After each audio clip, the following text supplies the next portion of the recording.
ಸಾಕಷ್ಟು ಆತಂಕ, ಭಯ, ಅಸ್ತಮಾ ಅಂತ ಒಂದು ಕಾಯಿಲೆ ಮೇಲೆ ಇದೆ. ಯಾಕೋಸ್ಕರ ಇಷ್ಟೊಂದು ಭಯ, ಆತಂಕ? ಇದನ್ನು ದೂರ ಮಾಡೋಣ. ಹೇಗೆ? ಅದ್ರ ಬಗ್ಗೆ ತಿಳ್ಕೊಂಡು, ಅದ್ರ ಬಗ್ಗೆ ಹೆಚ್ಚಿನ ಮಾಹಿತಿ ಪಡ್ಕೊಂಡು ದೂರ ಮಾಡೋಣ.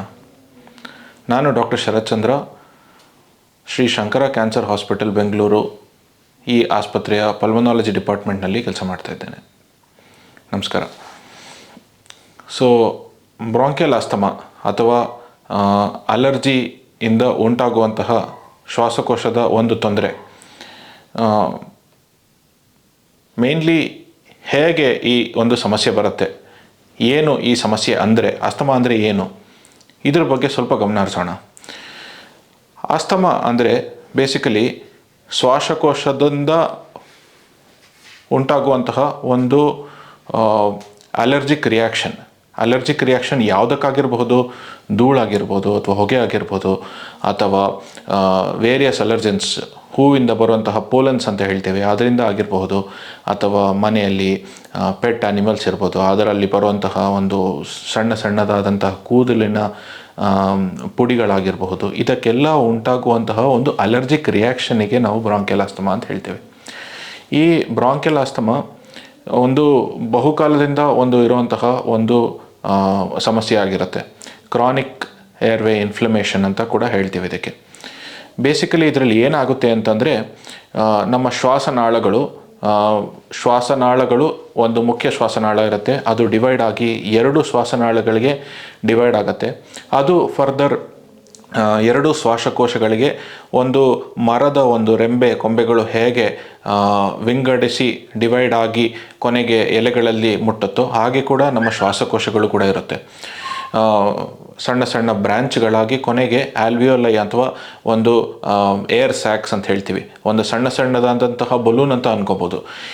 ಇದರ ತನಕ ಗಾಳಿ ಮುಟ್ಟಿ ಅಲ್ಲಿ ನಮಗೆ ಬೇಕಾಗುವಂತಹ ಆಮ್ಲಜನಕ ಅಥವಾ ಆಕ್ಸಿಜನ್ ರಕ್ತಕ್ಕೆ ಹೀರಿಕೊಂಡು ಬೇಡದಾದಂತಹ ಇಂಗಾಲ, ಕಾರ್ಬನ್ ಡೈಆಕ್ಸೈಡ್ ಅದನ್ನು ಹೊರಹಾಕತ್ತೆ.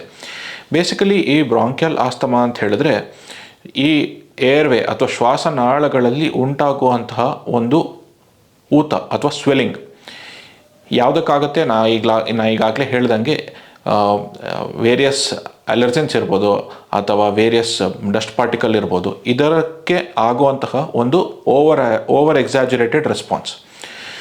ಇದು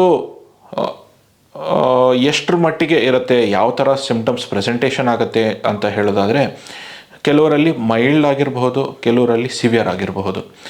it all depends person to person. So ಕೆಲವರಲ್ಲಿ ಯಾವಾಗಲಾದರೂ ಸಮ್ಮರಲ್ಲಿ ಅಥವಾ ಯಾವಾಗಲಾದರೂ ಚಳಿಗಾಲದಲ್ಲಿ ಅಥವಾ ವಿಂಟರಲ್ಲಿ ಸ್ವಲ್ಪ ಮಟ್ಟಿಗೆ 1-2-3 ದಿನ ಅಥವಾ 4-5 ದಿನ ಕೆಮ್ಮು ಬಂದು ಅಥವಾ ಒಂದು ಅಲರ್ಜಿಕ್ ರಿಯಾಕ್ಷನ್ ಆಗಿ ಒಂದು ನೇಸಲ್ ಡಿಸ್ಚಾರ್ಜ್ ಅಂತ ಹೇಳ್ತೀವಿ ಅಥವಾ ಶೀತ ಆಗುವಂಥದ್ದು, ಆ ಥರ ಅದು ಮೈಲ್ಡ್. ಆ ಥರದಿಂದ ವೆರಿ ಸಿವಿಯರ್ ಆಗಿ ಹಾಸ್ಪಿಟಲಲ್ಲಿ ಅಡ್ಮಿಟ್ ಆಗಿ ICU ತನಕ ಹೋಗುವಂತಹ ಒಂದು ಸಿವಿಯರಿಟಿ ಕೂಡ ಈ ಸಮಸ್ಯೆಯಲ್ಲಿ ಆಗಬಹುದು. ಈಗ ನಾವು ಬ್ರಾಂಕಿಯಲ್ ಆಸ್ತಮಾ ಅಂದರೆ ಏನು ಅಂತ ತಿಳ್ಕೊಂಡಿದ್ದೀವಿ, ಅದು ಎಷ್ಟು ಮೈಲ್ಡ್ ಅಥವಾ ಸಿವಿಯರ್ ಆಗಿರಬಹುದು ಅಂತ ತಿಳ್ಕೊಂಡಿದ್ದೀವಿ. ಇದು ಸಮಸ್ಯೆ ಎಷ್ಟರ ಮಟ್ಟಿಗೆ ಹೆಚ್ಚಾಗಿದೆ ನಮ್ಮ ದೇಶದಲ್ಲಿ ಅಂತ ಹೇಳಿದ್ರೆ, ಕೋಟ್ಯಾಂತರ ಜನ ಈ ಒಂದು ಆಸ್ತಮಾ ಸಮಸ್ಯೆಯಿಂದ ಗೊತ್ತಿದ್ದು ಕೆಲವರಿಗೆ ಸಮಸ್ಯೆಯ ಅರಿವೇ ಇಲ್ಲದೆ, ಸಮಸ್ಯೆ ಇದೆ ಅಂತ ಗೊತ್ತಿಲ್ಲದೇನೆ ಅದರ ಸಿಂಪ್ಟಮ್ಸ್ ಮತ್ತು ಅದರ ಪ್ರಾಬ್ಲಮ್ಸಿಂದ ಬಳಲ್ತಾ ಇದ್ದಾರೆ. ಸೊ ಈ ಕಾರ್ಯಕ್ರಮದ ಮುಖ್ಯ ಉದ್ದೇಶ ಏನು ಅಂತ ಹೇಳಿದ್ರೆ, ಮೊದಲನೇದಾಗಿ ಈ ಥರ ಸಮಸ್ಯೆ ಕಂಡು ಬಂದಲ್ಲಿ ಅದಕ್ಕೆ ಹೇಗೆ ಅದನ್ನು ಗುರುತಿಸುವಂಥದ್ದು, ಮತ್ತು ಇನ್ನೊಂದು ಏನಂತ ಹೇಳಿದ್ರೆ, ಈ ಥರ ಸಮಸ್ಯೆ ಇದೆ ಅಂತ ಹೇಳಿದ್ರೆ ಅದಕ್ಕೆ ಮುಂದೆ ಪರಿಹಾರ ಏನು ಅಂತ ತಿಳ್ಕೊಳ್ಳೋದಕ್ಕೆ. ಸೊ ಈ ಥರದ ಸಿಂಪ್ಟಮಟಾಲಜಿ ಅಂದರೆ ಈ ಥರದ ಗುಣಲಕ್ಷಣಗಳು ಅಂದರೆ ಮುಖ್ಯವಾಗಿ ಕೆಮ್ಮು ಬರುವಂಥದ್ದು, ಬಹುಕಾಲದಿಂದ ಕೆಮ್ಮು ಬರುವಂಥದ್ದು, ಕೆಮ್ಮಿನೊಡನೆ ಗಟ್ಟಿಯಾದಂತಹ ಕಫ ಬರುವಂಥದ್ದು, ಲೋಳೆ ಅಥವಾ ಕೆಲವರು ಪೇಷಂಟ್ಸ್ ಹೇಳೋ ಹಾಗೆ ಒಂದು ದಾರದ ಥರದ ಎಳೆಯುವಂತಹ ಒಂದು ಕಫ ಬರುವಂಥದ್ದು, ಅಥವಾ ಎಳೆತ, ವೀಸಿಂಗ್ ಅಂತ ನಾವು ಏನು ಹೇಳ್ತೀವಿ. ವೀಸಿಂಗ್ ಅಂದರೆ ಉಸಿರು ಒಳಗೆ ಮತ್ತು ಹೊರಗೆ ಬಿಡುವಾಗ ಒಂದು ವಿಸಿಲ್ ಅಥವಾ ಸಿಳ್ಳೆ ಹೊಡೆದಂತಹ ಒಂದು ಶಬ್ದ ಉಂಟಾಗುತ್ತೆ, ಇದಕ್ಕೆ ನಾವು ವೀಸಿಂಗ್ ಅಂತ ಹೇಳ್ತೀವಿ. ಸೊ ಇದು ಮುಖ್ಯವಾಗಿ ಬ್ರಾಂಕಿಯಲ್ ಆಸ್ತಮಾದ ಗುಣಲಕ್ಷಣಗಳು. ಇದರ ಜೊತೆಗೆ ಕೆಲವೊಂದು ಕೋಮಾರ್ಬಿಡಿಟೀಸ್ ಅಂತ ಹೇಳ್ತೇವೆ. ಕೋಮಾರ್ಬಿಡಿಟೀಸ್ ಅಂತ ಹೇಳಿದ್ರೆ ಇದು ಬ್ರಾಂಕಿಯಲ್ ಆಸ್ತಮಾ ನಾ ಈಗಾಗಲೇ ಹೇಳಿದ ಹಾಗೆ ಇದು ಅಲರ್ಜಿಯಿಂದ ಉಂಟಾಗುವಂತಹ ಒಂದು ಸಮಸ್ಯೆ. ಇದೇ ಅಲರ್ಜಿಯಿಂದ ಕೆಲವೊಂದು ಬೇರೆ ಗುಣಲಕ್ಷಣಗಳು ಕೂಡ ಇರುತ್ತೆ. ಹೇಗೆ ಶ್ವಾಸನಾಳಗಳಿಗೆ ಎಫೆಕ್ಟ್ ಆಗುವಂಥದ್ದು, ನಮ್ಮ ಮೂಗಿಗೂ ಎಫೆಕ್ಟ್ ಆಗಿ ಪದೇ ಪದೇ ಶೀತ ಆಗುವಂಥದ್ದು, ಮೂಗಿನಲ್ಲಿ ನೀರು ಥರ ಸೋರುವಂಥದ್ದು, ಅಥವಾ ಗಂಟಲು, ಕಿವಿ, ಕಣ್ಣಲ್ಲಿ ತುರಿಕೆ ಆಗುವಂಥದ್ದು, ಇದು ಕೂಡ ಇದೇ ಅಲರ್ಜಿಯ ಗುಣಲಕ್ಷಣಗಳು. ಇದು ಕೂಡ ಕಂಡು ಬರಬಹುದು. ಇನ್ನು ಕೆಲವರಲ್ಲಿ ಚರ್ಮದಲ್ಲಿ ತುರಿಕೆ ಆಗುವಂಥದ್ದು, ಇಚ್ಚಿಂಗ್ ಆಗುವಂಥದ್ದು, ಅದು ಕೂಡ ಕಂಡು ಬರಬಹುದು. ಸೊ ಇದು ಬ್ರಾಂಕಿಯಲ್ ಆಸ್ತಮಾ ಮತ್ತು ಅದರ ಅಸೋಸಿಯೇಟೆಡ್ ಕೋಮಾರ್ಬಿಡಿಟೀಸ್ ಅಂದರೆ ಅಲರ್ಜಿಕ್ ರೈನೈಟಿಸ್ ಆಗಿರ್ಬೋದು, ಅಲರ್ಜಿಕ್ ಕಂಜಂಕ್ಟಿವೈಟಿಸ್ ಆಗಿರ್ಬೋದು, ಇದರ ಮುಖ್ಯ ಗುಣಲಕ್ಷಣಗಳು. ಸೊ ಈ ಥರ ಗುಣಲಕ್ಷಣಗಳು ಇದ್ದರೆ ಅದು ಕೆಲವು ಡಿಫ್ರೆಂಟ್ ಟೈಪ್ಸ್ ಅಂತ ಹೇಳ್ತೀವಿ. ಡಿಫ್ರೆಂಟ್ ಟೈಪ್ಸ್ ಆಫ್ ಬ್ರಾಂಕಿಯಲ್ ಆಸ್ತಮಾದಲ್ಲಿ ಹಲವಾರು ವಿಧಗಳಿದೆ. ಒಂದೇನು ಅಂತ ಹೇಳಿದ್ರೆ ಒಂದು ಎಕ್ಸಸೈಸ್ ಇಂಡ್ಯೂಸ್ಡ್ ಆಸ್ತಮಾ ಅಂತ ಹೇಳ್ತೀವಿ. ಇದು ಯಾವ ಥರ ಸಮಸ್ಯೆ ಅಂತ ಹೇಳಿದ್ರೆ, ಯಾರಾದರೂ ವ್ಯಕ್ತಿ ವೇಗವಾಗಿ ಕಸರತ್ತು ಮಾಡಿದಾಗ ಅಥವಾ ಸ್ಟ್ರೆನಿಯಸ್ ಎಕ್ಸಸೈಸ್ ಮಾಡಿದಾಗ ಅಂಥ ಸಮಯದಲ್ಲಿ ಮಾತ್ರ ಉಂಟಾಗುವಂತಹ ಒಂದು ಉಸಿರಾಟದ ಸಮಸ್ಯೆಗೆ ಎಕ್ಸಸೈಸ್ ಇಂಡ್ಯೂಸ್ಡ್ ಆಸ್ತಮಾ ಅಂತ ಹೇಳ್ತೀವಿ. ಇನ್ನು ಕೆಲವರಿಗೆ ಕೆಲವೊಂದು ಮೆಡಿಸನ್ಸ್, ಎಸ್ಪೆಷಲಿ ಆಸ್ಪಿರಿನ್ ಅಂತ ಒಂದು ಮೆಡಿಸನಿಂದ ಇದೇ ರೀತಿಯಾದಂತಹ ಗುಣಲಕ್ಷಣಗಳು ಕಂಡು ಬರ್ಬೋದು. ಆಸ್ಪಿರಿನ್ ಇಂಡ್ಯೂಸ್ಡ್ ಆಸ್ತಮಾ ಅಂತ ಹೇಳ್ತೇವೆ. ಇನ್ನು ಕೆಲವರಿಗೆ ಒಂದು ಪೊಲ್ಯೂಟೆಂಟ್ಸ್ ಇರ್ಬೋದು, ಅಥವಾ ಕೆಲವೊಂದು ಫ್ಯಾಕ್ಟ್ರಿಗಳಲ್ಲಿ ವರ್ಕ್ ಮಾಡುವಂಥವರಿಗೆ ಕೆಲವೊಂದು ಕೆಮಿಕಲ್ಸಿಂದ ಮಾತ್ರ ಈ ಥರ ಸಮಸ್ಯೆ ಉಂಟಾಗುವಂಥದ್ದು. ಅವರು ಆ ವಾತಾವರಣದಿಂದ ಹೊರಬಂದಾಗ ಪೂರ್ತಿ ಆರಾಮಾಗಿ ಇರ್ತಾರೆ, ಬಟ್ ಫ್ಯಾಕ್ಟ್ರಿಯಲ್ಲಿ ಹೋಗಿ ಕೆಲಸ ಮಾಡುವಾಗ ಮಾತ್ರ ಸಿಂಪ್ಟಮ್ಸ್ ಉಂಟಾಗಬಹುದು. ಸೊ ಇದೊಂದು ಆಕ್ಯುಪೇಷನಲ್ ಆಸ್ತಮಾ ಅಂತ ಹೇಳ್ತೇವೆ. ಇನ್ನು ಕೆಲವರಿಗೆ ನಾ ಹೇಳಿದ ಎಲ್ಲ ಗುಣಲಕ್ಷಣಗಳು ಇಲ್ಲದೆ ಕೆಲವೊಂದು ಗುಣಲಕ್ಷಣಗಳು ಮಾತ್ರ ಇದ್ದು ಬರೀ ಕೆಮ್ಮಿದ್ದು ಅಂಥವರಿಗೆ ಕಾಫ್ ವೇರಿಯಂಟ್ ಆಸ್ತಮಾ ಅಂತ ಹೇಳ್ತೇವೆ. ಸೊ ಈ ಥರ ಹಲವಾರು ವಿಧಗಳಿದೆ. ನೆಕ್ಸ್ಟ್ ಏನು ಅಂತ ಹೇಳಿದ್ರೆ, ಯಾರಿಗೆ ಈ ಸಮಸ್ಯೆ, ಯಾರಿಗೆ ಇದು ತಟ್ಟಬಹುದು, ಯಾರಿಗೆ ಅಫೆಕ್ಟ್ ಆಗಬಹುದು ಅಂತ ನೋಡೋದಾದರೆ, ಇದು ಸಣ್ಣ ಮಕ್ಕಳಿಂದ ಹಿಡಿದು ದೊಡ್ಡವರಲ್ಲೂ ಕೂಡ ಈ ಸಮಸ್ಯೆ ಕಂಡುಬರ್ಬೋದು.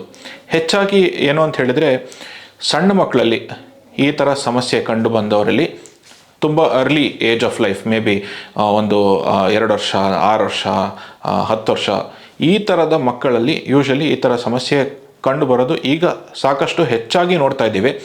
ಈ ಥರ ಸಮಸ್ಯೆ ಬಂದವರಲ್ಲಿ ಅಪ್ರಾಕ್ಸಿಮೇಟ್ಲಿ ಒಂದು ಅಡೋಲೆಸೆನ್ಸ್ ಏಜ್ ಗ್ರೂಪ್ ಅಂತ ಒಂದು 17-18 ವರ್ಷ ಅಥವಾ 16-18 ವರ್ಷ ತಲುಪುವಷ್ಟರಲ್ಲಿ ಅವರ ಸಿಂಪ್ಟಮ್ಸು ಗ್ರ್ಯಾಜುವಲಿ ತಾನಾಗೆ ಕಡಿಮೆ ಆಗೋದು ಕೂಡ ಕಂಡು ಬರ್ತಾ ಇದೆ. ಸೊ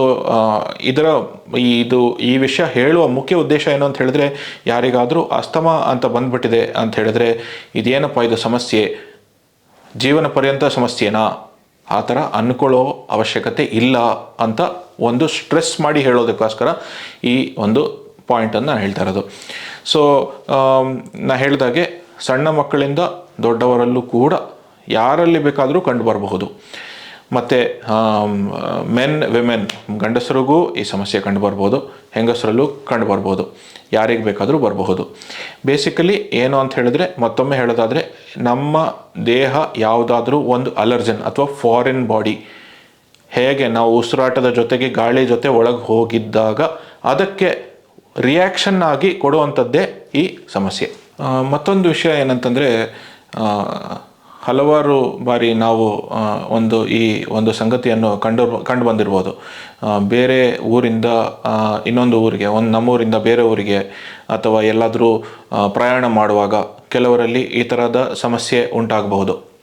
ಸೊ ಲೊಕೇಶನ್ ಅದು ಕೂಡ ಈ ಒಂದು ಸಮಸ್ಯೆಗೆ ಕೆಲವರಿಗೆ ಅಫೆಕ್ಟ್ ಆಗೋ ಸಾಧ್ಯತೆ ಇರ್ಬೋದು. ಹೇಗೆ ಇದನ್ನು ಎಕ್ಸ್ಪ್ಲೇನ್ ಮಾಡೋದು ಅಂತ ಹೇಳೋದಾದರೆ, ಒಂದೊಂದು ಜಾಗದಲ್ಲಿ ಒಂದೊಂದು ರೀತಿಯಾದಂತಹ ಅಲರ್ಜನ್ ಇರಬಹುದು. ಸೊ ಅದು ಒಂದು. ಅದರ ಜೊತೆಗೆ ಗಾಳಿಯಲ್ಲಿ ಇರುವಂತಹ ತೇವಾಂಶ, ಕೆಲವೊಮ್ಮೆ ಕೋಸ್ಟಲ್ ಏರಿಯಾದಲ್ಲಿ ಸಿಂಪ್ಟಮ್ಸ್ ಜಾಸ್ತಿ ಇಲ್ಲದೇ ಇರಬಹುದು. ಕೆಲವೊಂದು ಜಾಗಗಳಾದಂಥ ಬೆಂಗಳೂರಿಗೆ ಆಲ್ಮೋಸ್ಟ್ ಆಸ್ತಮಾ ಕ್ಯಾಪಿಟಲ್ ಅಂತಲೇ ಹೇಳೋ ಸುಮಾರು ಜನರಿದ್ದಾರೆ. ಸೊ ಇದು ಕೂಡ ಒಂದು ಪೊಲ್ಯೂಷನ್ನಿಂದ ಕೂಡ ಈ ಸಮಸ್ಯೆಯು ಜಾಸ್ತಿ ಆಗಬಹುದು. Not only outdoor pollution, indoor pollution. For example, ಮನೆಯಲ್ಲಿ ಮತ್ತೊಬ್ಬರು ಯಾರೋ ಸ್ಮೋಕಿಂಗ್ ಕೂಡ ಬೇರೆಯವರಿಗೆ ಅಫೆಕ್ಟ್ ಆಗಬಹುದು. ಅದಕ್ಕೋಸ್ಕರ ಸ್ಮೋಕಿಂಗಿಂದ ಆದಷ್ಟು ದೂರ ಇರುವಂಥದ್ದು. ಆ್ಯಂಡ್ ಸ್ಮೋಕಿಂಗ್ ಅವರಿಗೆ ಅಫೆಕ್ಟ್ ಆಗದಲ್ಲೇ ಜೊತೆಗಿರುವವರಿಗೂ ಕೂಡ ಈ ಒಂದು ಸಮಸ್ಯೆ ಶ್ವಾಸಕೋಶದ ಇನ್ಫ್ಲಮೇಷನ್ನಿಗೆ ಕಾರಣ ಆಗಬಹುದು. ಇಷ್ಟಲ್ಲದೇ ಕೆಲವೊಮ್ಮೆ ನಮ್ಮ ಲೈಫ್ ಸ್ಟೈಲ್ ಅಂತ ಏನು ಹೇಳ್ತೇವೆ, ಅಂದರೆ ಸೆಡೆಂಟರಿ ಲೈಫ್ ಸ್ಟೈಲ್, ಕೂತಲ್ಲೇ ಕೂತಿರೋದು, ವೆಯ್ಟ್ ಗೇನ್ ಆಗುವಂಥದ್ದು, ಇದು ಕೂಡ ಈ ಅಸ್ತಮಾಗೆ ಒಂದು ಕಾಂಟ್ರಿಬ್ಯೂಟರಿ ಫ್ಯಾಕ್ಟರ್ ಅಂತ ಹೇಳಬಹುದು. ಇದು ಕೂಡ ಒಂದು ಅಂಶ. ಅಸ್ತಮಾ ಇದ್ದವರಿಗೆ ಅಥವಾ ಅಲರ್ಜಿ ಇದ್ದವರಿಗೆ ಇನ್ಫ್ಲಮೇಷನ್ ಅಂತ ಹೇಳೋದಕ್ಕೆ ಅದಕ್ಕೆ ಕಾರಣ ಆಗಿರೋ ಸಾಧ್ಯತೆ ಇರಬಹುದು. ಸಾಕಷ್ಟು ಕುತೂಹಲಗಳು ಮತ್ತು ಸಾಕಷ್ಟು ಪ್ರಶ್ನೆಗಳು ಉಂಟಾಗತ್ತೆ. ನಾನೇನು ಸ್ಮೋಕಿಂಗ್ ಮಾಡೋದಿಲ್ಲ, ನನಗೇನು ಹ್ಯಾಬಿಟ್ಸ್ ಇರೋದಿಲ್ಲ, ಬಟ್ ಆದರೂ ನಾನು ಯಾಕೆ ಈ ಥರ ಬಳಲ್ತಾ ಇದ್ದೀನಿ ಅಂತ ನಿಮ್ಮಲ್ಲಿ ಸಾಕಷ್ಟು ಜನರಿಗೆ ಈ ಥರ ಒಂದು ಸಂದೇಹ ಇರಬಹುದು.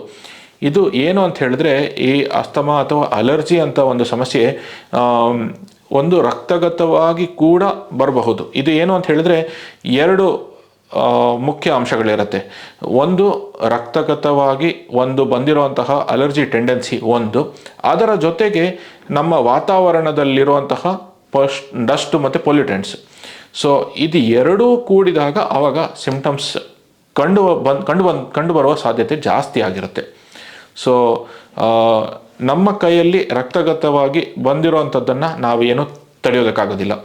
ಆಲ್ಟರ್ನೇಟಿವ್ಲಿ ನಮ್ಮ ವಾತಾವರಣವನ್ನು ಆದಷ್ಟು ಶುದ್ಧೀಕರಿಸೋದು, ಆ್ಯಂಡ್ ನಮ್ಮ ವಾತಾವರಣದಿಂದ ಆದಷ್ಟು ನಾವು ಧೂಳು ಮತ್ತು ಹೊಗೆ ಮತ್ತು ಬೇಡದ ವಸ್ತುಗಳನ್ನು ಹಾಗೆ ಓಪನ್ ಏರ್ನಲ್ಲಿ ಸುಡುವಂಥದ್ದು, ಇದನ್ನೆಲ್ಲ ತಡೆದ್ರೆ ಸಾಕಷ್ಟು ಮಟ್ಟಿಗೆ ಸಿಂಪ್ಟಮ್ಸ್ ಎಲ್ಲ ಕಡಿಮೆ ಆಗುವಂಥದ್ದು ನಾವು ಕಂಡು ಬರ್ತೇವೆ. ಸೊ ಈಗಾಗಲೇ ಸಾಕಷ್ಟು ವಿಷಯಗಳನ್ನು ನಾವು ತಿಳ್ಕೊಂಡ್ವಿ. ಮತ್ತೊಮ್ಮೆ ಸಮ್ಮರೈಸ್ ಮಾಡೋದಾದರೆ, ಸೊ ಆಸ್ತಮಾ ಒಂದು ಅಲರ್ಜಿಯಿಂದ ಬರುವಂತಹ ಒಂದು ಶ್ವಾಸಕೋಶದ ತೊಂದರೆ.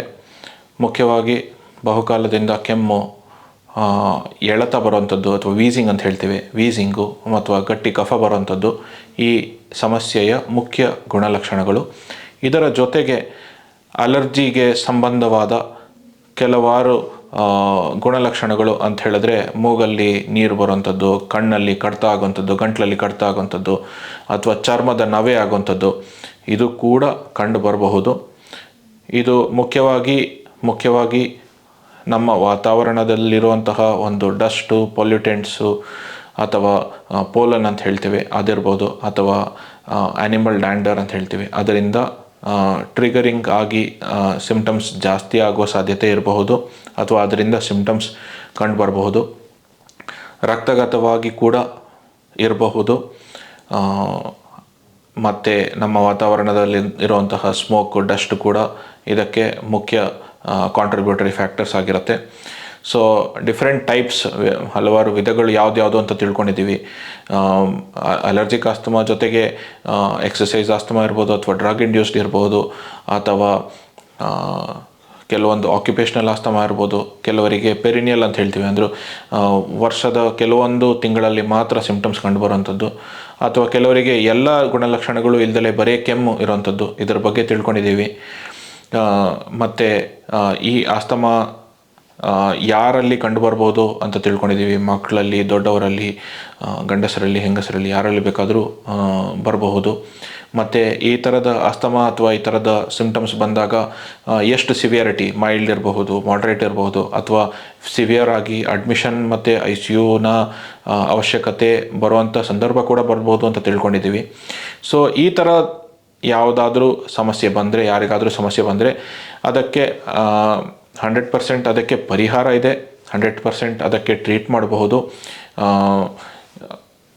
ಅದಕ್ಕೆ ಏನು ಸಿಂಪ್ಟಮ್ ಕಂಟ್ರೋಲಿಗೆ ಏನೇನು ಮಾಡಬೇಕಾಗುತ್ತೋ ಎಲ್ಲ ಮಾಡಬಹುದು. ಇದಕ್ಕೆ ಏನು ಮಾಡಬೇಕು ಅಂತ ಹೇಳಿದ್ರೆ, ಈ ಥರ ಗುಣಲಕ್ಷಣಗಳು ಬಂದಾಗ ಕೆಲವೊಂದು ಟೆಸ್ಟ್ಗಳು ಬೇಕಾಗುತ್ತೆ. ಪಲ್ಮನರಿ ಫಂಕ್ಷನ್ ಟೆಸ್ಟ್ ಅಂತ ಬೇಕಾಗುತ್ತೆ, ಮತ್ತು ಎಕ್ಸ್ರೇ ಬೇಕಾಗುತ್ತೆ. ಇದ್ರ ಬಗ್ಗೆ ಇನ್ನೂ ಹೆಚ್ಚು ಮಾಹಿತಿಯನ್ನು ಮುಂದಿನ ಸಂಚಿಕೆಯಲ್ಲೇ ನೋಡೋಣ. ಮತ್ತು ಇನ್ನೂ ಕೆಲವೊಂದು ಡೌಟ್ಸ್ ಅಥವಾ ಕೆಲವೊಂದು ಶಂಕೆಗಳು ಇದ್ದಾಗ ಅದೆಲ್ಲ ಅದರ ಬಗ್ಗೆ ಕೂಡ ನೆಕ್ಸ್ಟ್ ಮುಂದಿನ ಸಂಚಿಕೆಯಲ್ಲಿ ನೋಡೋಣ. ಸೊ ಇಲ್ಲಿವರೆಗೆ ಇಷ್ಟು ತಿಳ್ಕೊಂಡಿದ್ದೀವಿ, ಮತ್ತೆ ನೋಡೋಣ. ನಮಸ್ಕಾರ.